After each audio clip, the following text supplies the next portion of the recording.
Welcome back to 10-Minute Prophecy, where we go through the prophecies of Daniel and Revelation in bite-sized chunks. We hope that this journey through Bible prophecy has been enlightening, whether you are new to prophecy or have studied prophecy in the past. As always, if you haven't seen the previous presentations, please watch them as each prophecy builds on the others. We are going to continue on Daniel 11. We hope that you are excited to continue on this journey and see how God predicted the world events precisely and accurately all the way to our time. Like we said previously, this prophecy has very few symbolisms and can be titled the literal prophecy because of this. Here is another reminder that the identity of the King of the North and the King of the South changes because they represent certain kingdoms and the leaders that represent them. And then at the end of the chapter, it will also include philosophies with the kingdom's powers. This will be apparent in the context as we go along. So last time we left off at verse 10, and will now continue on in verse 11. And the king of the south shall be moved with choler, and shall come forth and fight with him, even with the king of the north. And he shall set forth a great multitude, but the multitude shall be given into his hand. Ptolemy Philopator became king of Egypt after his father Euergetes, and took the throne around the same time Antiochus Magnus succeeded his brother as king of Syria. Ptolemy was known for his indulgent and immoral lifestyle, but he was eventually stirred to action when Antiochus threatened to invade Egypt. Angered by his losses and the looming danger, Ptolemy gathered a large army and marched out of Egypt to confront the Syrian king, as the Bible predicted that he would move with choler. Antiochus also assembled a massive army which included 62,000 foot soldiers, 6,000 horsemen, and 102 elephants. However, in the ensuing battle, Antiochus was defeated, fulfilling the prophecy that his army would fall into the hands of the king of the south. Antiochus lost 10,000 foot soldiers, 3,000 horsemen, and had over 4,000 men captured. In contrast, Ptolemy's army suffered fewer losses, with 700 cavalry and about 1,400 infantry killed.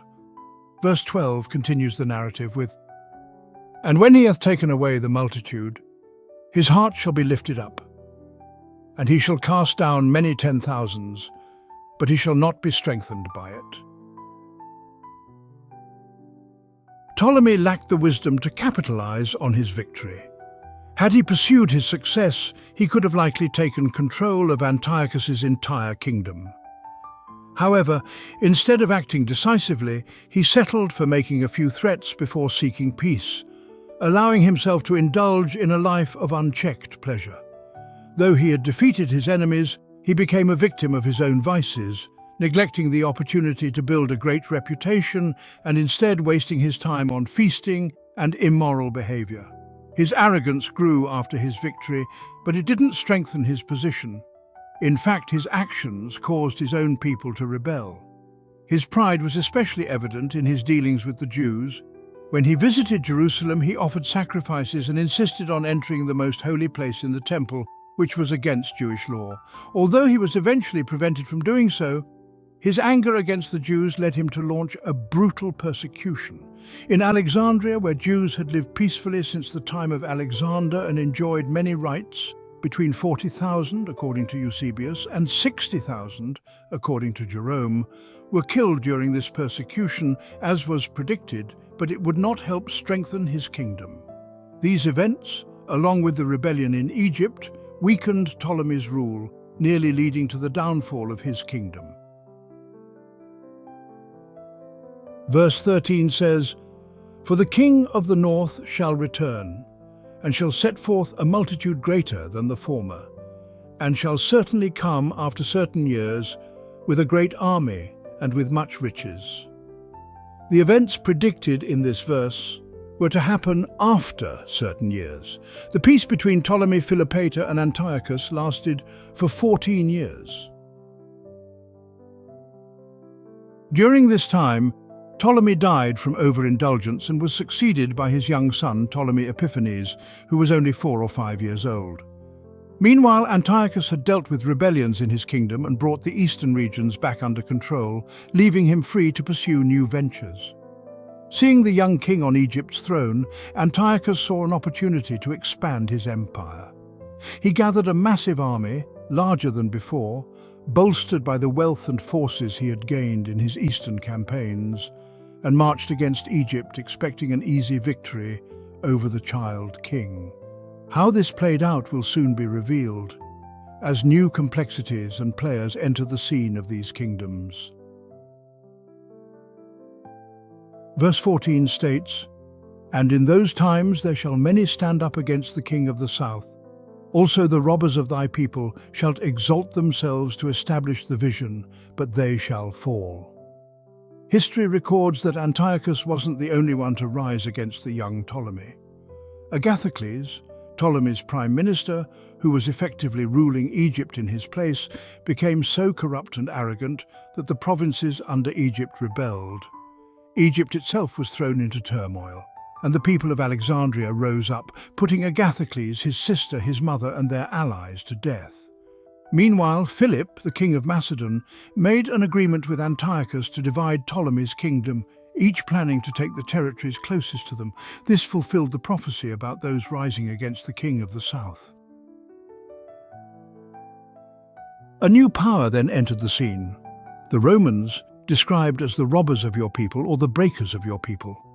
Rome, once small and weak, had grown rapidly into a powerful force, cautiously testing its strength.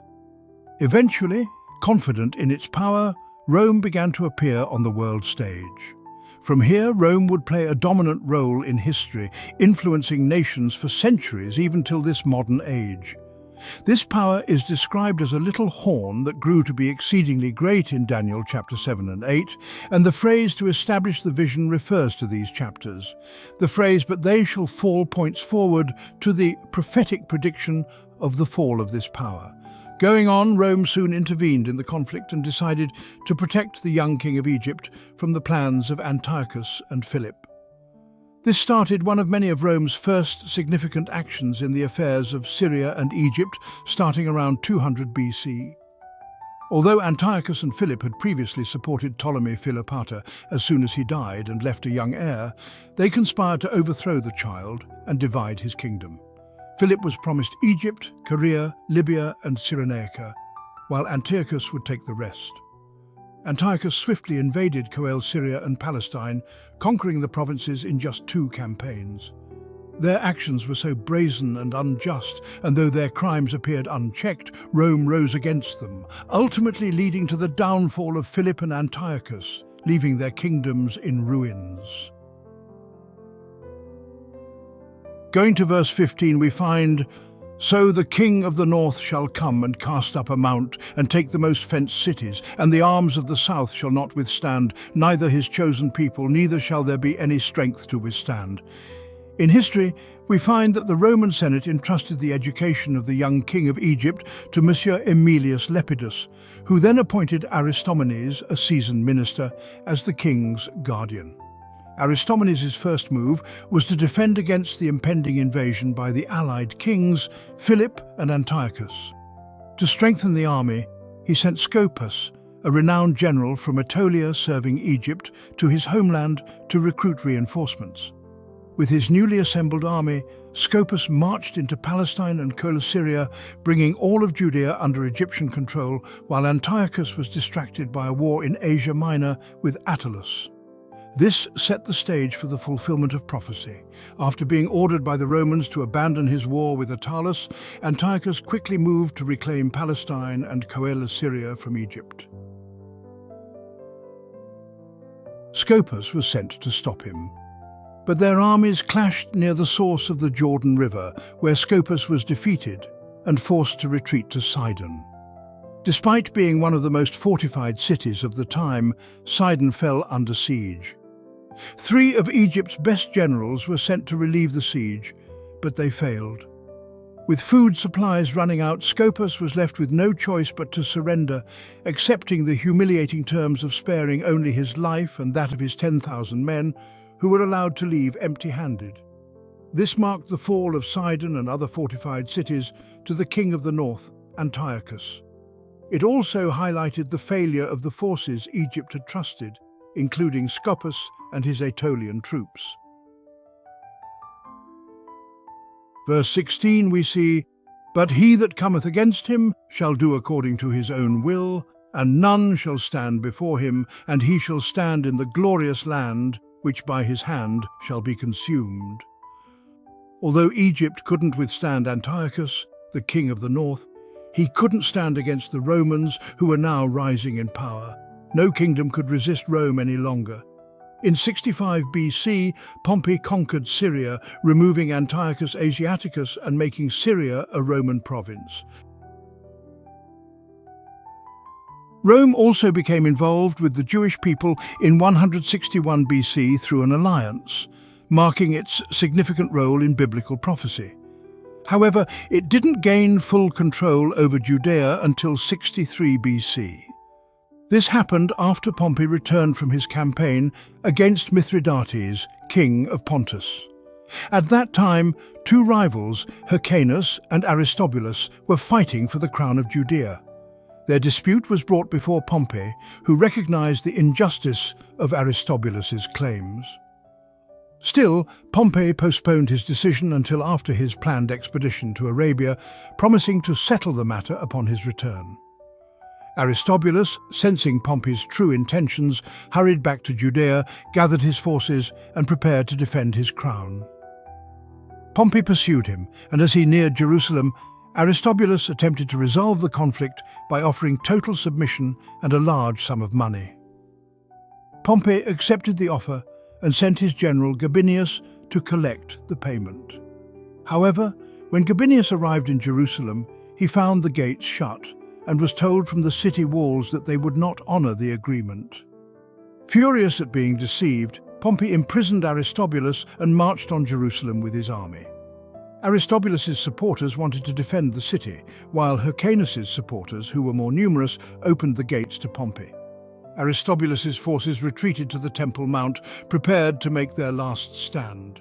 After a 3-month siege, a breach was made in the wall, and Pompey's troops stormed the temple, killing 12,000 people. The historian notes that during the chaos, the priests continued performing their religious duties, undisturbed by the slaughter around them, even as their own blood mixed with that of their sacrifices. After ending the war, Pompey destroyed Jerusalem's walls, transferred several cities from Judean to Syrian control, and imposed taxes on the Jews. For the first time, Jerusalem was under Roman control, a power that would dominate the region and eventually destroy it, as mentioned in prophecy. Now we enter verse 17, where it says, "He shall also set his face to enter with the strength of his whole kingdom, and upright ones with him. Thus shall he do, and he shall give him the daughter of women, corrupting her, but she shall not stand on his side, neither be for him. He shall also set his face to enter with the strength of his whole kingdom." In the previous verses we found that Rome had already conquered Syria, Judea, Macedon, and Thrace. The only part of Alexander's empire that remained unconquered was Egypt, which Rome now aimed to take. Ptolemy Auletes, the king of Egypt, died in 51 BC. He left the kingdom to his children, Ptolemy and Cleopatra, with the condition that they marry and rule together. Because they were both young, they were placed under the guardianship of the Romans. The Roman Senate accepted this and appointed Pompey as their guardian. Soon after, a civil war erupted between Pompey and Caesar, culminating in the famous Battle of Pharsalia. Defeated, Pompey fled to Egypt, but before Caesar arrived to pursue him, Pompey was murdered by Ptolemy, the young king of Egypt. Caesar, taking Pompey's place as guardian of Ptolemy and Cleopatra, found Egypt in turmoil. Ptolemy and Cleopatra were at odds, and Cleopatra had been removed from power. Despite his small force of 800 cavalry and 3,200 infantry, Caesar landed in Alexandria, determined to resolve their dispute. However, as tensions escalated, he realized his forces were too few and sent for reinforcements from Asia. Caesar then ordered Ptolemy and Cleopatra to disband their armies and meet with him for a settlement. The Egyptians, offended by Caesar's tone, rebelled. Caesar argued that he had the right to act as their guardian, according to their father's will, but the Egyptians weren't convinced. Cleopatra, knowing Caesar's weakness for beauty, devised a plan. She had herself wrapped in a bundle of clothes and secretly brought to Caesar's quarters by her servant. When unwrapped, Cleopatra stood before Caesar, and he was instantly captivated. Eventually, Caesar ruled that Cleopatra and Ptolemy should share the throne as their father intended. However, Pothinus, the chief minister who had helped remove Cleopatra, feared her return to power. He spread rumors that Caesar planned to make her the sole ruler, leading to open rebellion. Achillas, with 20,000 men, attacked Caesar in Alexandria, but Caesar cleverly used the city's streets to defend against the attack. When the Egyptians tried to destroy his fleet, Caesar burned theirs in retaliation, and the fire spread, tragically destroying the famous library of Alexandria. As the situation worsened, Caesar called for help from nearby regions. A fleet arrived from Asia Minor, and Mithridates brought an army from Syria and Cilicia. Antipater, the Idumean, with 3,000 Jews, joined them, allowing the army to pass through the strategic passes into Egypt. This cooperation was crucial to Caesar's success. A decisive battle was fought near the Nile, and Caesar emerged victorious. Ptolemy drowned while trying to escape, and Egypt submitted to Caesar in 47 BC. Rome had now absorbed the entire former kingdom of Alexander. The upright ones mentioned in the prophecy likely refer to the Jews, whose assistance was vital to Caesar's victory. Without their support, Caesar would have failed. The phrase, "the daughter of women corrupting her," refers to Cleopatra and her relationship with Caesar. He was captivated by her, fathered a son with her, and extended his campaign in Egypt longer than necessary, indulging in feasts and festivities with her. However, as predicted, Cleopatra did not remain loyal to Caesar. Later, she aligned herself with Antony, who opposed Rome under Augustus Caesar. Did you notice the detail and the plain language in which Daniel 11 discusses the intricate details of the kingdoms? Doesn't studying the prophecies this way make you want to know more? Well, this concludes our time together.